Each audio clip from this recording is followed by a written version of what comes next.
I am so excited. You asked for it, you got it. So this is going to be Q&A time at Avalin Cottage.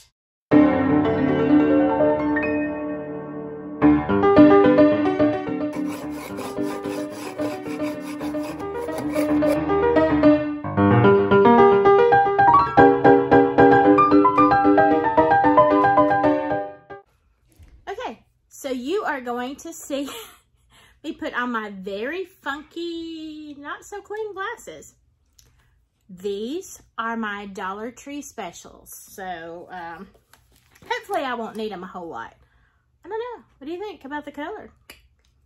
I break my glasses so often that I just refuse to pay more than $1 for reading glasses.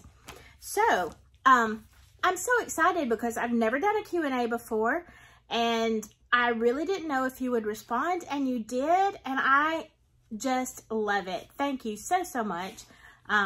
Because it makes me wonder. I don't always know what you want to see and what you want to hear about. So when you tell me, I can answer you.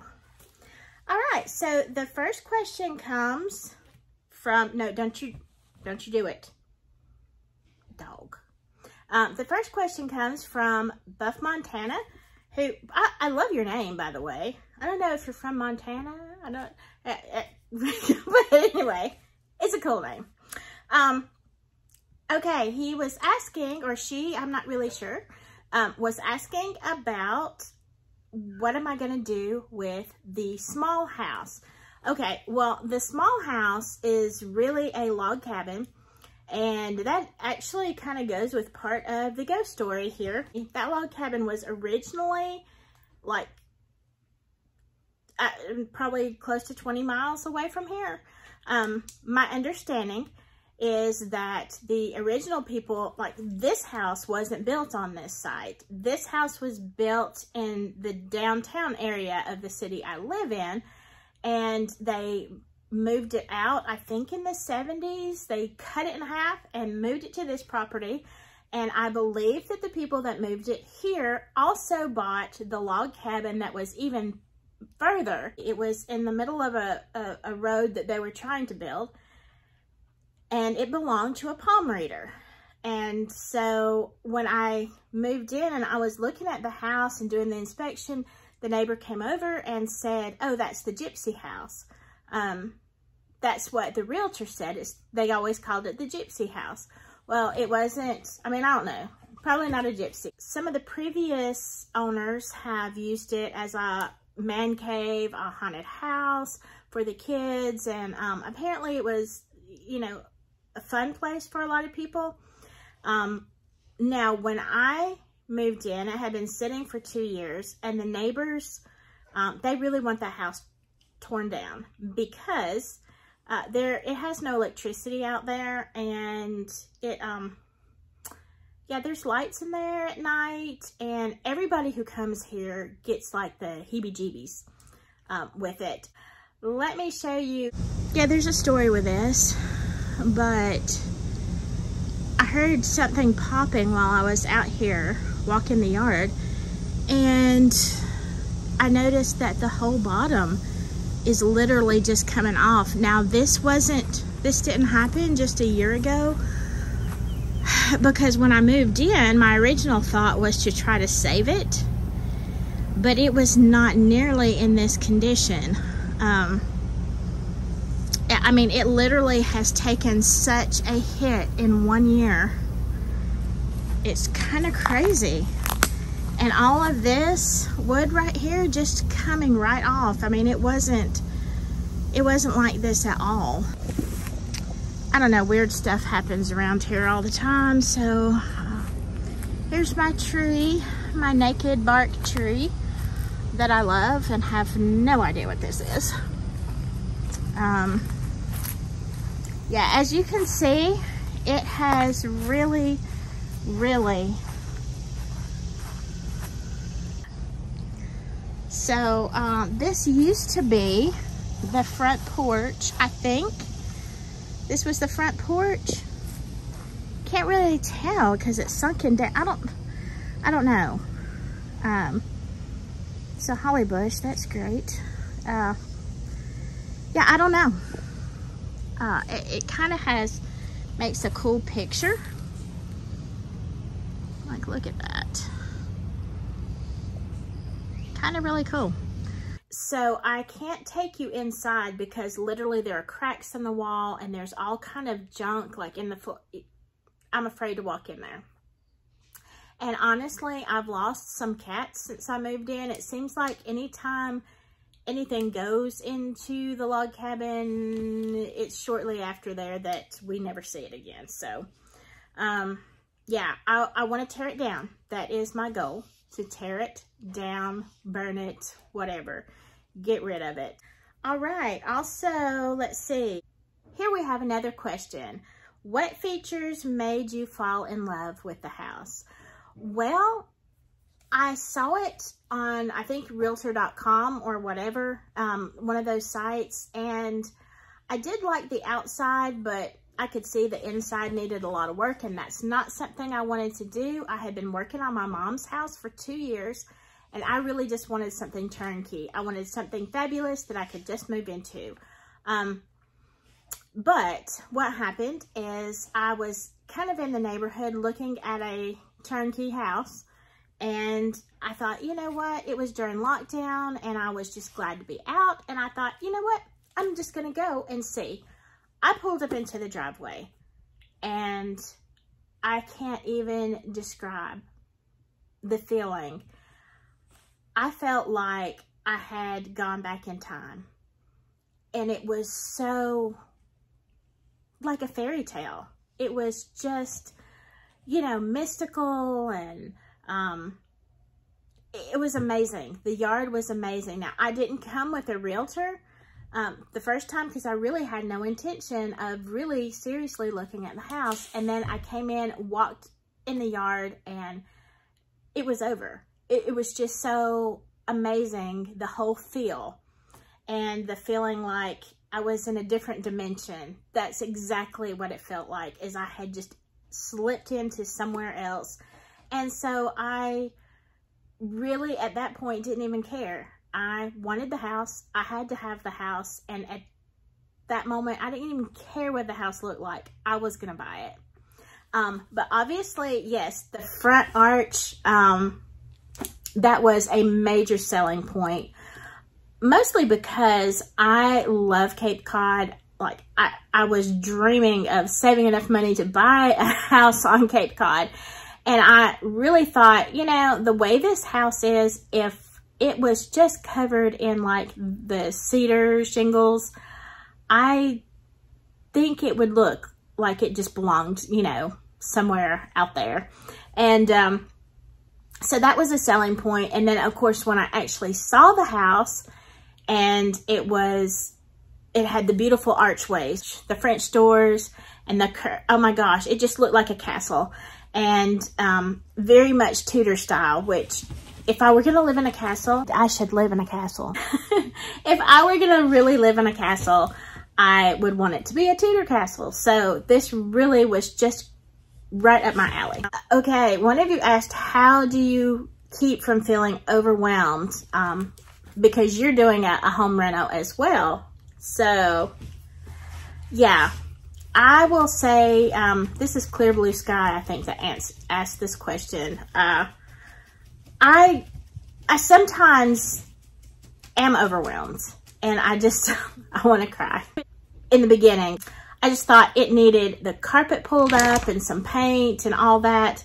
And yeah, sorry for the noise Mina's making over here. I mean, I realized, oh no, so much more needs to be done. So I was originally very overwhelmed. It's not really what I thought I had signed up for. I think what keeps me from getting too overwhelmed is just looking at it not as, you know, I'm not flipping the house because I'm not going to sell it. And I look at it more like a marriage, you know. There are things that you don't know about a person until you live with them, until you're married to them. And, yeah, unfortunately, that's not always a good thing. And, but you look at it as a lifelong commitment. Like, this is not going to be done in a month or 2 months, or I don't know. get that image out of your head if this is a quick fix, you know, because once you remove that and you just look at it like, this is my lifetime project. It's me and Avalin. And so, yeah. So that's how I get through that. Okay, the tomato plants. You asked about that. They are going good. However, my son decided to tie the dog out there one day. I don't know why. Why? I don't know. I was at work. And he puts the dog out, and she kind of, yeah, destroyed some of the, there was some breakage. But I need to stake those up. I am getting a little bit, one tomato every once in a while. Got lots of green ones, so I will catch you up. Feeding a Miracle Grow, so we'll see how that goes. The size of the property, yes, I do have a lot. My yard is so overwhelming, and I am, you know, I'll show you. Here's like some of the features. I think there's a spider web here. Yeah, oh, that's fun. Oh my gosh, I can't even get through here this year. Oh, I hope there's not a spider in my hair now.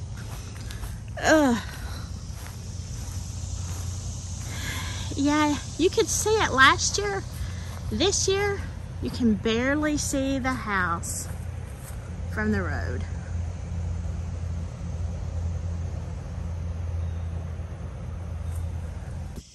For those who asked to see my yard, I just noticed this tree limb down. I have no idea. It is right on the property line. My neighbor is super nice. I don't know if he cut that down or if it fell down. Let me see if I can tell. It's so big. Yeah, I can't move this. Okay, my property line starts from way behind me, but it goes. I have a tree line. They planted trees, so you can see where the property line is. And wow, I've got some more anthills. I'm gonna have to get out the grits. This goes back into all that brush for several acres. I was told that this area right here used to be a very large garden. And here is a little walking path, which I love. It's quite a little hike around my yard, I'm not gonna lie. But it's hot already and it's morning. Hello, Alabama. This, now you can listen to me breathe hard. But this right here is the cutest little thing. It does take a long time to mow, and that's not even weed eating. That's just like the basics. And I have 4 acres, a little over 4 acres in the city limits, which is quite a lot. The rest of my neighbors are mostly, except for the goat farm, not the ghost farm. I feel like this is a ghost farm sometimes. But yeah, it's a pretty big property and it all needs bush hogged. I'm waiting till fall. And then I'm going to just pay somebody to come and bush hog it and see what is actually out there. Hopefully that'll be a place that my kids can build a house if they want to in the future. What are my dreams for the backyard and or if I won the lottery? Well, I know exactly what I'm going to do. The log cabin is coming down, and somewhere out there on the side back of my house is going to be an in-ground pool. And where the log cabin is, I am going to have a pool house that would probably be like a 1-bedroom apartment. That is what I intend to do. So then guests could, you know, stay there as well. Somewhere over there's going to be a pool. I happen to be very close to a major event center. They just built it. They were in the process of building it when I bought this house, and I'm only about 1.5 miles from it. So if and when the kids ever move out, I am going to rent this out as an Airbnb. And I will have 2 or 3 bedrooms that are more detached from where I stay. And so then if I do build the pool house and everything, there'll be a 4th one, but it's really great because it will be very convenient for, you know, people who just need somewhere to, you know, spend the night when they're seeing their favorite whatever artist there. So I got really lucky in that. Always extra income for the future. And that is about all I know right now. Elizabeth asked about a ghosties video. I have a whole lot of stuff written down, so I will make another video about that exclusively. And that would be the best way to handle that one. I may do it soon. I may wait till we're almost close to spooky time. So I might wait a couple of weeks and see what happens. I hope you enjoyed this and I answered your questions. If you have any more, if you want to see another Q&A, you know, keep writing questions. I would love to answer them. And if you have any ideas of things that you want to see in a video, just let me know what you want to see. I hope you enjoyed this video. Hit that like button, subscribe, comment. I love to hear from you. Even if you just say, hey. Anyway, I will see you next time. Bye. And look, it's mushroom season. I had great ones last year.